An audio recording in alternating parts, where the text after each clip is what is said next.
In the late 19th century, the area where I'm standing was one of the last settlements of the old Chisholm Trail cattle drives in Texas, before the trail crossed the Red River into Oklahoma territory.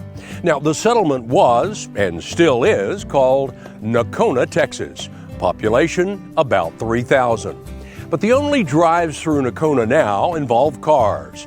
And while this is what rush hour in Nocona looks like on a typical weekday morning, it wouldn't look nearly this calm and quiet if all of Pete Horton's Corvette collection took to the streets at once.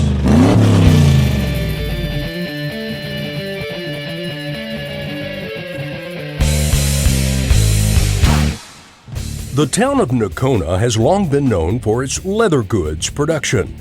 Though operating at a slower pace than in its past, Nocona still has a baseball glove factory, which turns out roughly 100 ball gloves a day. It's a family business run by a fourth generation.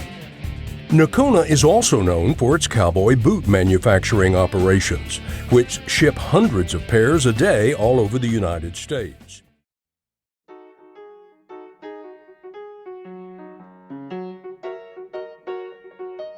I'm Rob Story. I'm the Executive Vice President for Nocona. Nocona Ball Gloves, and that's Nocona with a K, N-O-K-O-N-A. Like I say, I've been here for 38 years. I've been in the town for 58. My great-grandfather started the company back in 1926 as a purse and wallet manufacturer. And shortly after he got that started, in 1934, we made our first glove. After 80 plus years, we finally have a new factory within an old factory. So really kind of put us back in a good position to be kind of refreshed and have our second win, so to speak.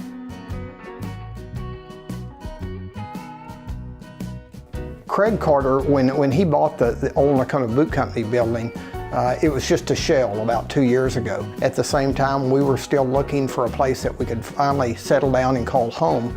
And so we started talks with Craig and his wife, Leah, and were able to make a deal and start building out our facility this past year, and have moved in and got started about the same time that the brewery started. So it's really a good synergy on either end of the building, and I think it's good for the building and for Carter's, Craig and Leah, but it's even better for Nocona because the people of Nocona have always looked at this as the ultimate building in Nocona. So many thousands of people worked here.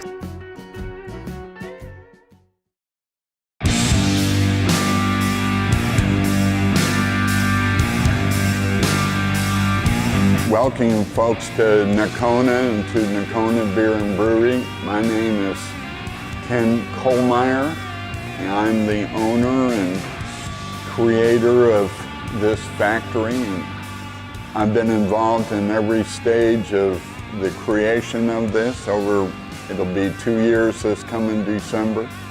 I've been brewing beer less than a year. We started last December, but things are up and running and we're all excited about it, and I'm glad you're here to help tell this story.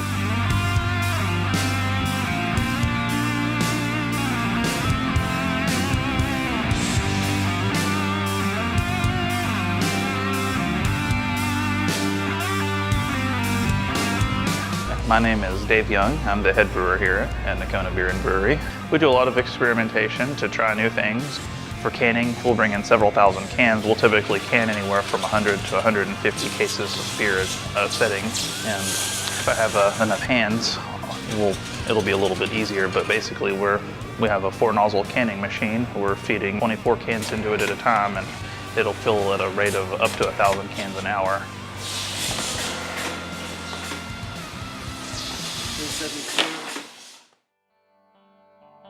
When we sell boots, we're not selling a boot. We're connecting with the person and telling them about the story of Nocona. We're telling that story and keeping that legacy alive, one boot at a time. And now we're telling the next story, which is this Nocona beer is made in the factory. This Nocona ball glove is made in our factory, and keeping the legacy alive of things made in Nocona. We're making a song, and I'm not a musician, but pretty soon it's going to be boots, beer, and baseball gloves, and that's the story of Nocona.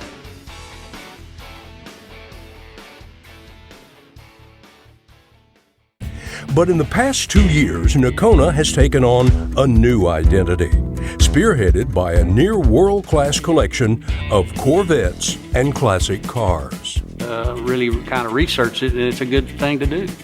And it helps this town a lot, too. The "it" Pete Horton refers to is his massive car collection that has almost literally exploded onto the scene in downtown Nocona in the relatively recent past. Just 2 years ago, Pete Horton had no Corvettes.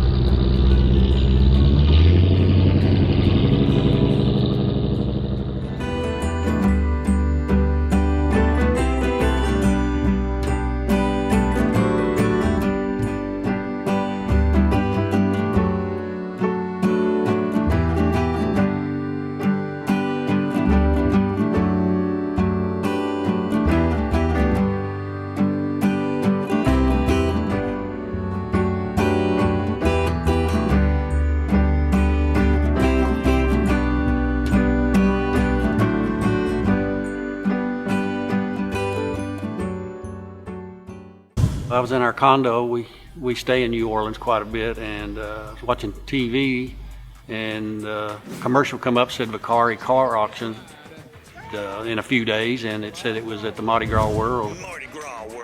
That was about 3 blocks from our house, and I thought, I think I'll go down and watch that. I've never been to one, but just in case, I called my secretary and had her fix me up some credits. I said I might buy me something, but I went down there, and it was fun. My wife went with me. We had a ball.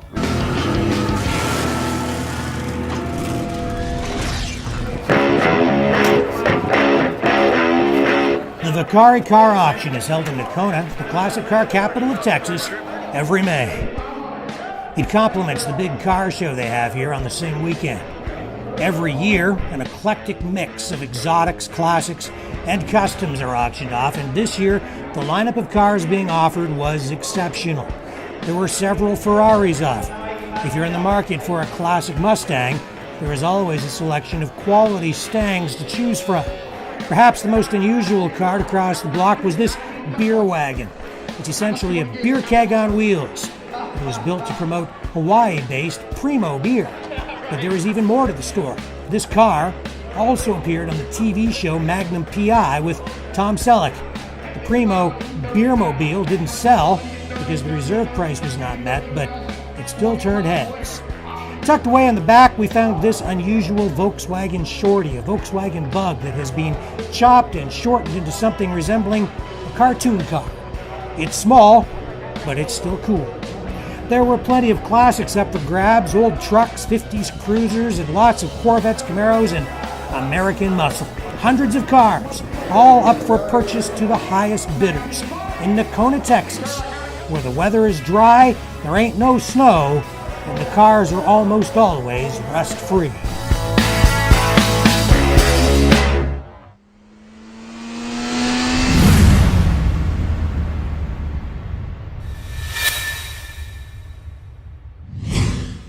We bought 16 cars. We bought 16 cars. You heard right. Pete Horton went from being a non-collector to having 16 classic cars in one day. That's a blistering 0 to 60 on anyone's stopwatch. But the collection didn't end there, by a long shot. Pete Horton is methodically filling several buildings with classic automobiles, and while his tastes cover a variety of brands, it doesn't take long to see that he has become a Corvette guy. A rainbow assortment of Vettes, most in the C1 and C2 categories, is displayed in the main downtown museum. They include a white 63 split-window coupe, formerly owned by Texas actress Sandra Bullock, and a red 65 Roadster that Pete bought a while back. It came with an unexpected bonus. Inside the glove compartment, he found an owner's manual signed by none other than Zora Duntov. Everybody loves a Corvette, even people that don't care about cars much. You drive down the road, it turns their head, and Especially, I really like the 50s and 60s. There's just so many of them left, and especially like the 53, there's probably 150 left, if that. Whatever that number is, Pete has one of them. Bearing a license plate denoting its VIN 261, this first-year Corvette occupies a place of honor in the front window of the museum.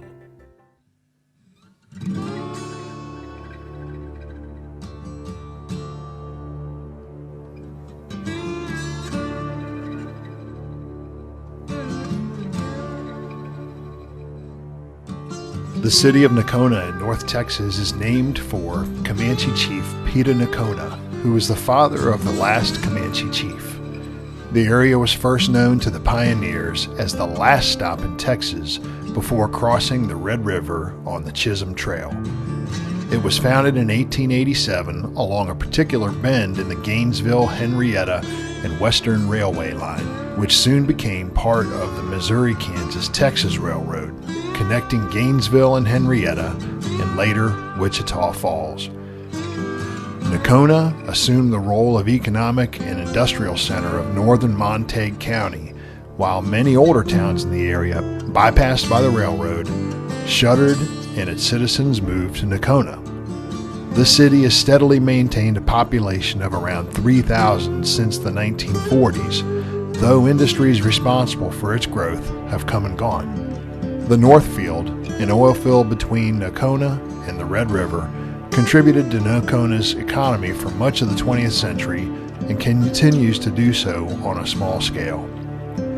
The MKT line, which was responsible for Nocona's founding, was abandoned in 1969 and the tracks removed in 1971. Nocona has a proud history of leatherworks and has been home to Justin Industries, Nocona Boot Company, and the Nocona Belt Company. Nocona Boot Company and Justin Industries have since moved. However, the Montague Boot Company has been established in downtown Nocona, making boots for the Larry Mahan line at Cavender's Boot City. Also integral to the Nocona economy is the Nocona Athletic Goods Company, which manufactures baseball gloves, bats, catcher's equipment, and other sports accessories. The athletics goods facilities burned in July 2006, and production has been moved to a temporary facility. Significant efforts are underway to revitalize the Clay Street downtown area. Nocona has a lake approximately 10 miles north of the city, appropriately named Lake Nocona. It is a recreational lake popular with people from across north-central Texas. On Lake Nocona sits Nocona Hills, an attractive gated lakeside city with many homes, a hotel, golf course, landing strip, and other amenities. Nocona is also home to an 18-hole golf course, airstrip, hospital, and one of the finest city parks in Texas.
How important is this event to the community? It's very important. You know, they lost their biggest industry here was lost and was sent to Mexico.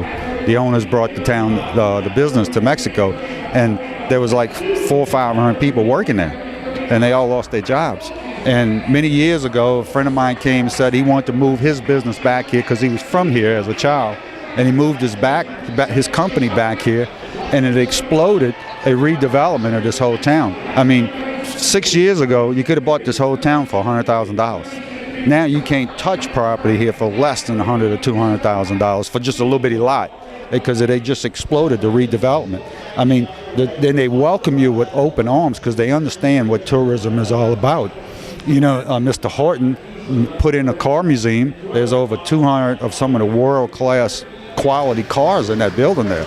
And we've given tours and people are like, wow, these cars are in Nocona? Yeah, it's the classic car capital of Texas. And that's a really big deal because it's a growing industry really in itself. It's growing, the industry's growing. There's a lot of new people coming into the hobby. We got a lot of new people coming into town. And everybody that comes here, and I hear it, and I'm not joking. When I'm telling you people come here, they say, we love this town, because they can park their car somewhere. They could walk to their hotel, walk to the museum, walk to the restaurant, just walk. And everybody here I'm from the South. They've got some amazing Southern hospitality here. These people really understand and love people to come to their city.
Good.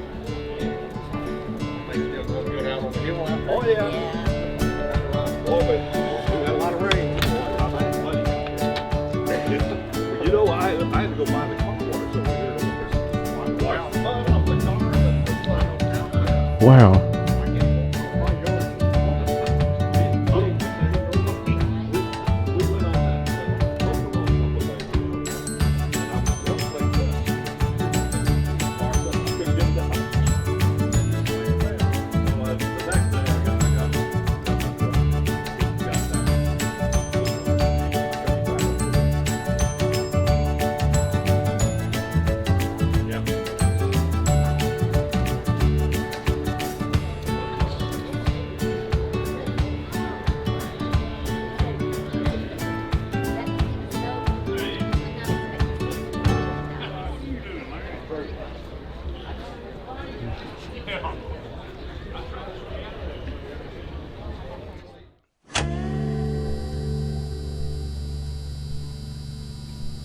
There are certain undeniable truths in this world. Hard work doesn't come naturally to just everyone. Some people have an ability to push themselves harder than others. Not every artist can paint or sculpt. Some artists are just more practical in their endeavors. When a person is truly passionate about something, they will indeed surpass all those around them.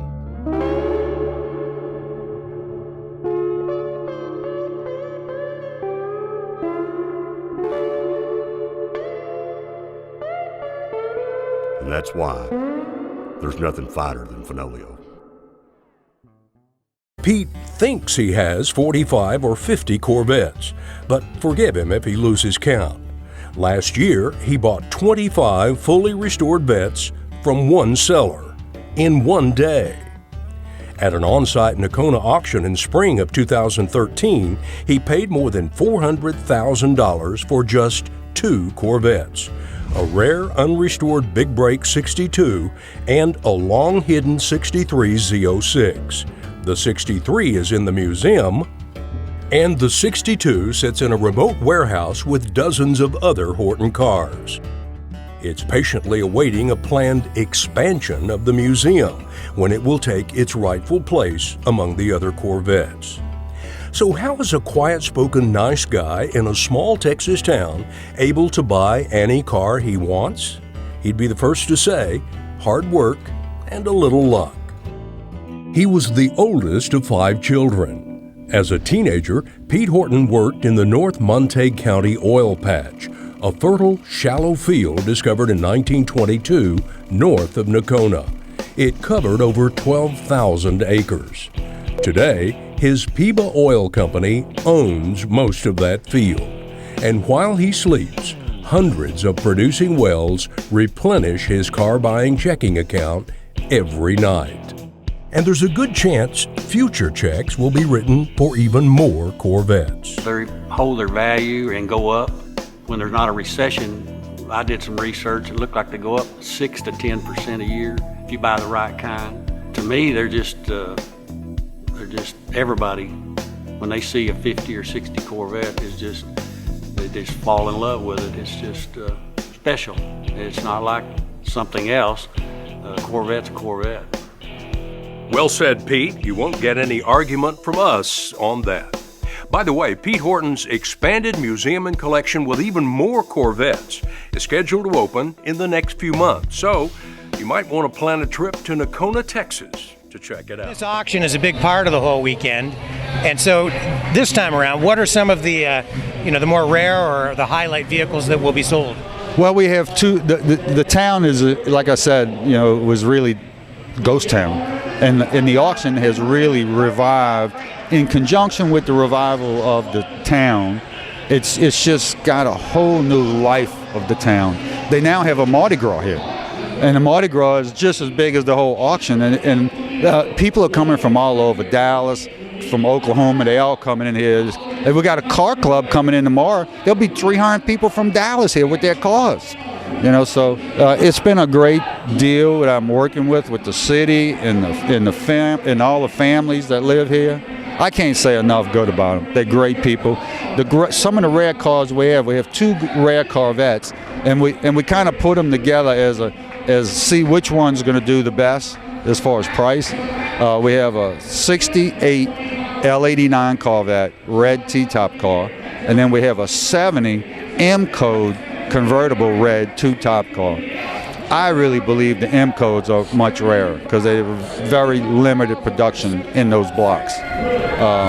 So we'll see what happens. But there's many more. We have 63 Corvettes. We have a very good collection of cars here.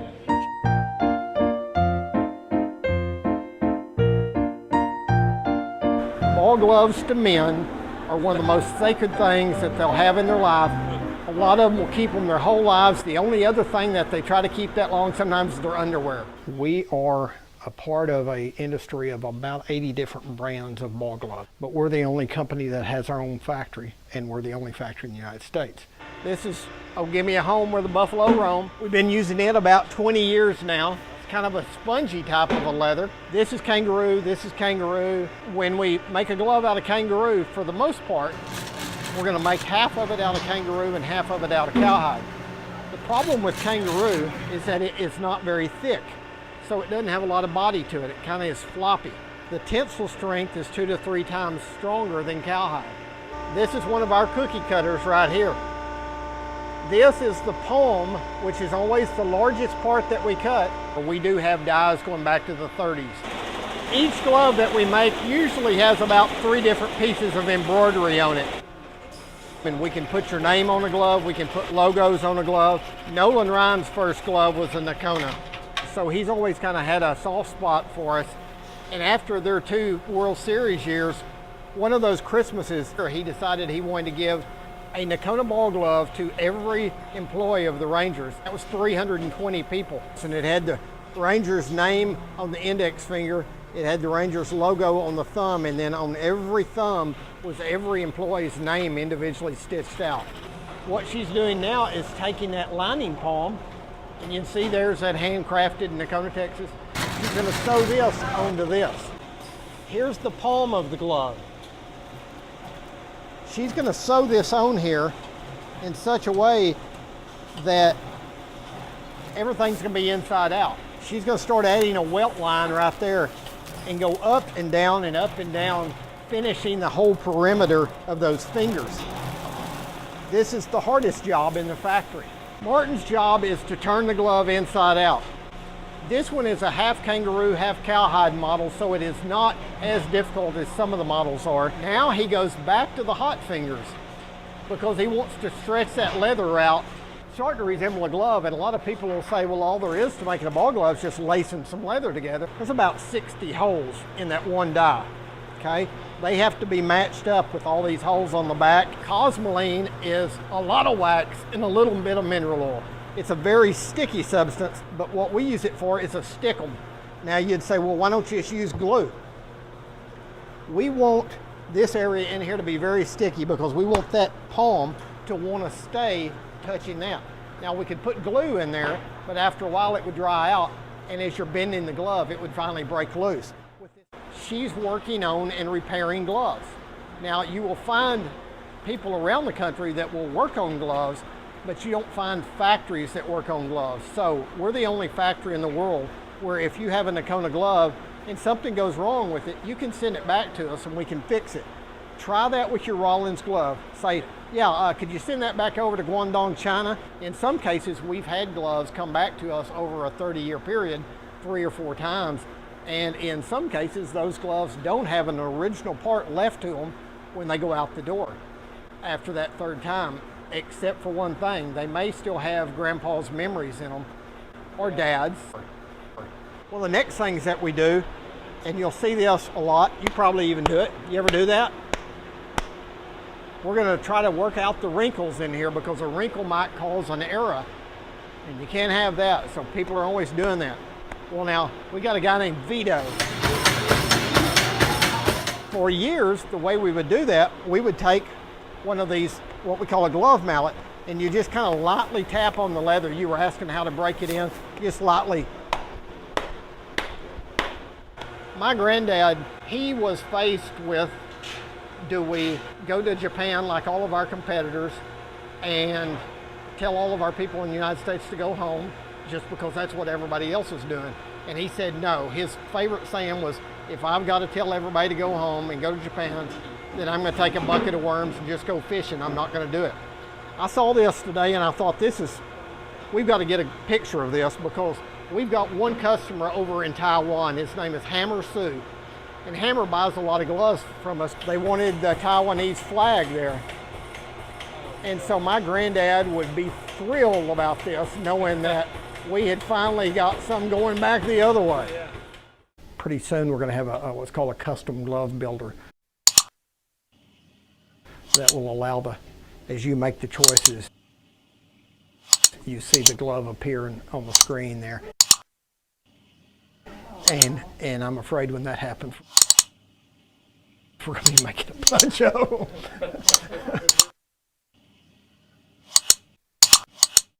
Seems like the people that buy Nocona tend to, I don't know, hold that just a little bit more special to them. The fact that they've got an American-made glove, and that's their first experience in baseball or softball. It doesn't matter if it's a girl or a boy. It's always seems like a good experience for them.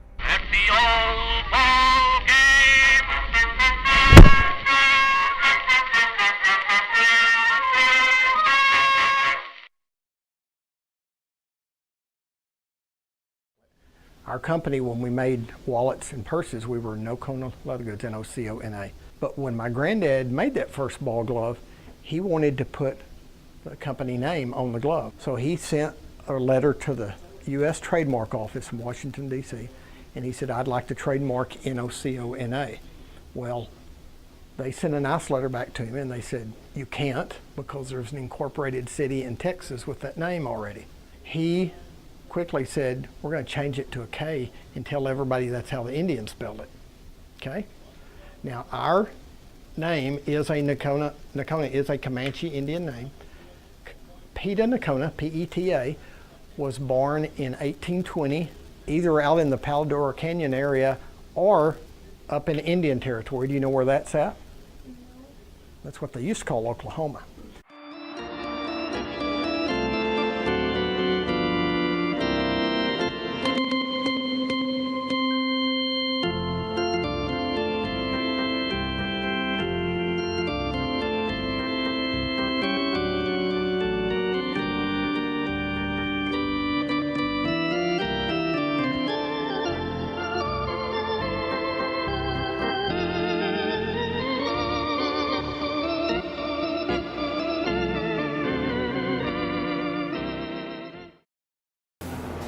Hey, slow down the next time you're coming through Ringgold, Texas, the midway point between Henrietta and Nocona. That's where you'll find Fee's Knick-Knack Cafe, and you'll be amazed at the plates we're about to dig into inside. I've had the chicken fried steak, which is great, but last week we had the liver and onions for the first time.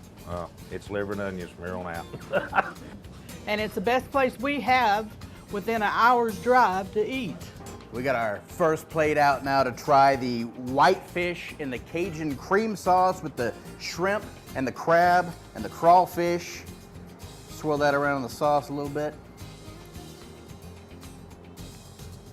Oh my. That is a Cajun taste sensation right there, and something you ain't gonna find anywhere else. And what's blowing my mind is the size of these shrimp.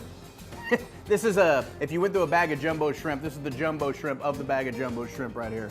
It's huge. We got Ellen in here right now, and you are making my stomach so happy right now with this amazing spread. I've been digging into the Cajun whitefish here with the shrimp. We talk about how big them shrimp are. It's incredible. Have me some of them garlic green beans. I'm a huge green bean fan, and you were doing them up right here. Here in front of me, we got the steak and lobster. We got the pork chop smothered in the caramel apples with the mashed potatoes that look amazing. Inside, we saw the folks feasting down and raving about the liver and onions A little man in there, I thought it would be amazing, but you can take that entire bacon cheeseburger with the grilled onions, just massive and incredible, just like the chicken fried steak. You had the shrimp two ways for one of the other customers in there, and she was digging in and had a big old smile on her face. And one thing you can do here is when you order a plate of food, it doesn't necessarily have to be something straight off the menu. You can ask for, you want it a little more salty, a little more pepper, because everything is cooked fresh when it's ordered. Correct. They can have anything is made the way that they want. Whether you want no gravy, whether you want it all lobster, everything. Yeah. Yes. It's cooked fresh, and let me tell you what, you know what you're doing, because every bite I've taken so far, I can tell that you put a lot of love into this, and from what I've been told, this whole restaurant here, the Knick Knack Cafe, is a dream come true. This is my dream come true. It's a wish that I've had for a long time. I've been in the restaurant industry for a long time. However, not been able to have my own. I had my husband say, build me a restaurant, and we did that, and here we are today. Well, let me tell you, it's a short drive from Wichita Falls, literally just a little bit over a half hour. You got all the folks from Bowie, Henrietta, Nocona. It's a perfect spot to come eat and enjoy casual fine dining, literally at its best. Ellen, y'all are doing great things here at the Knick Knack Cafe. I highly recommend Knick Knack Cafe to anybody who's hungry for amazing food. And now it's time to dig into the steak. Ellen, okay, enjoy. Thank you so much. Oh, we'll do it. Look at that. You need a steak knife for this. So one last question. What's your prediction for the town of Nocona and this event? What's going to happen to this community now? Oh, it's going to continue to grow. I mean, it's our 4th year here, and we've seen it grow every year. I mean, you can't get a hotel within 30 miles of here. I mean, all the hotels are booked here. The RV parks are booked. You know, it's just, once you come and experience, you're going to come back. Believe me, you will love it here. Mr. Vicari, thank you so much for joining us on the program. Thank y'all very much for coming, and please tell all your Canadian friends to come on down and see us. Go to vicariauctions.com. Thank you very much.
Texas is famous for a lot of things. Well, Nocona, Texas is famous for being the leather capital of the Southwest and the home of Fenolio Boot Company. We've been making boots in Nocona, Texas for as long as there's been cowboy boots. Everybody that grew up in this area takes a lot of pride in the leather working of this town. Nobody understands a cowboy boot like a Texan. There's no reason we can't make the best cowboy boot out there. Here at Fenolio Boot, we don't take any shortcuts. That's one of the biggest things we pride our company on, is we want the cowboy boot that's traditionally made in Texas, made by Texans, right here where it all started.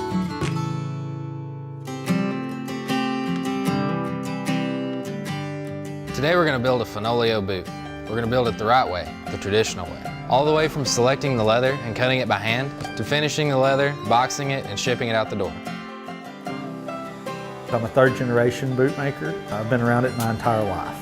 I worked in every position in the factory. At Fenolio Boot Company, we really are keeping the tradition of boot making alive. From the time we receive an order, whether it be a large order or the one customized pair we make for you, it starts with a production ticket. After the customer orders the boot, it comes to us out in the factory. We take it to our first step, issuing. Our exotic skins and even our traditional skins are hand-selected and brought in from all over the world. We deal in genuine article leather. It's all the real deal. When you're buying a Fenolio boot, there's a couple of things that you can come to expect in every pair you pick up. You'll have the full leather construction of the boot. There will be nothing that's synthetic. That translates into a better wearing boot. A lot of customers, we try to let them really personalize their boot, really pick out something that they're really going to love. You know, we want these people to show their boots off and be proud of where they came from and the job we've done. Sean gathers up the leathers that we need that's listed on the ticket, puts them into a tub, takes it over to the cutters. They cut the boots out with what are called clicker machines. They cut out all the pieces that are needed for the boot. We have a history of about 150 years of boot making knowledge that gets to be passed down to the next generation. There were great people that worked for Nocona Boot that I grew up knowing. They were quite characters, you know, but they were really craftsmen. I've got a lady that works for me that runs the whole fitting and stitching departments, that she actually went to work for the boot company the month I was born. She must love it. You couldn't do something for 39 years if you don't really have a passion for it. My name is Darcy Reeves. The boots leave the cutting department and they come straight to my area. I love seeing it whenever the new patterns, especially some of the brands that we put on stuff, that when they turn out and look really good, or when we have picked out colors in it, just looks so nice on that certain piece of leather. On this Fenolio boot that we are starting, we use the 1510 style number, which is an original that nobody else has seen. Once it flows through the fitting area, it comes into the side seaming area. We turn it right side out. Just before lasting and after it's been rubbed and turned, we sew on the pull straps. It goes back to quality, completely quality. You can look at my boots and you can't tell much about it, but when you pick one of them up or you wear one of them and you look and see all the work that went in, it just makes you proud to be able to produce something like that. Then it goes to lasting, where we form the boot around the last. It's anchored to the last through the insole with some nails. The boot is heel seated, so the heel of the boot takes its shape around the last and over the insole.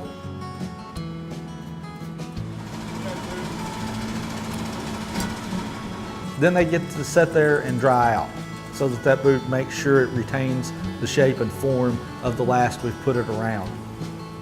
The people that work for Fenolio Boot Company are true craftsmen that believe in what they're doing and have spent their lifetime of building cowboy boots.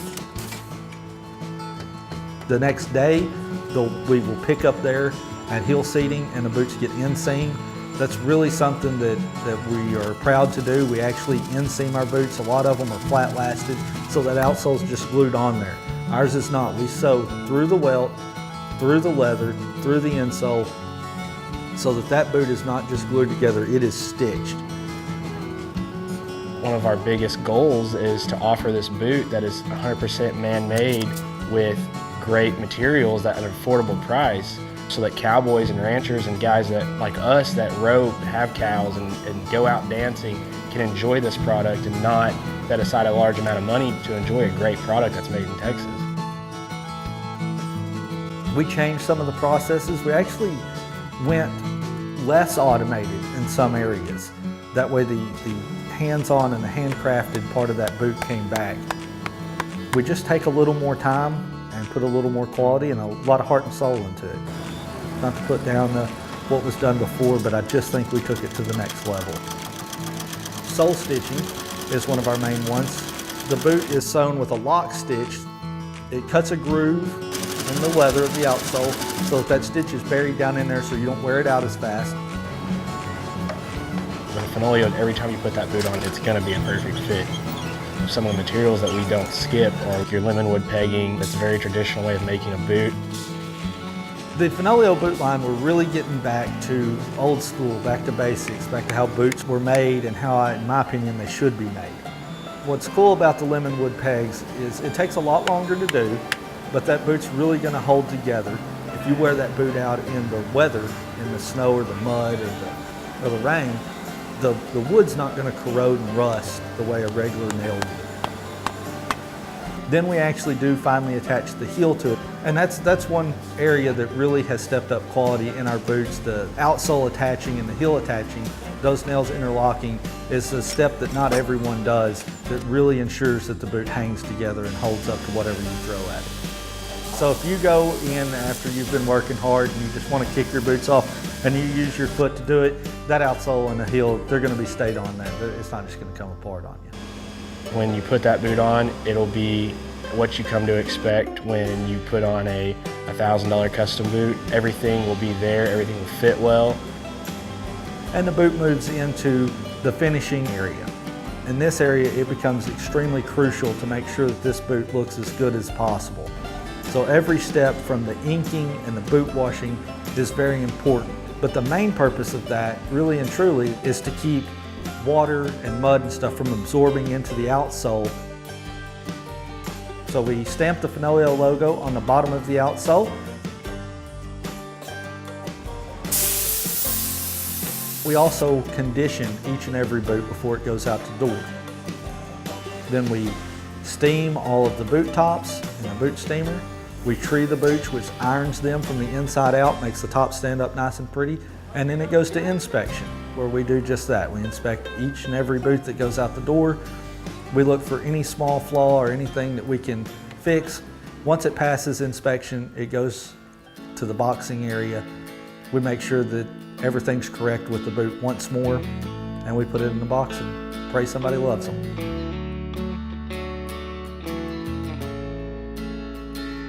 I am proud to make Fenolio boots. It's a pleasure to walk through the factory and see these people working. It's just something I'm really proud to do. Keeping boot making alive in Nocona, there is so much history here, and to have a Fenolio boot that is made with pride, that says it even more. We kept the best boot makers that know how to make a quality boot. Every boot that leaves our factory is inspected 3 or 4 times. We care because it has our family name on it. I was determined that boot making would stay alive and well under me, as it did with my father and my grandfather before me. There's nothing finer than a Fenolio boot.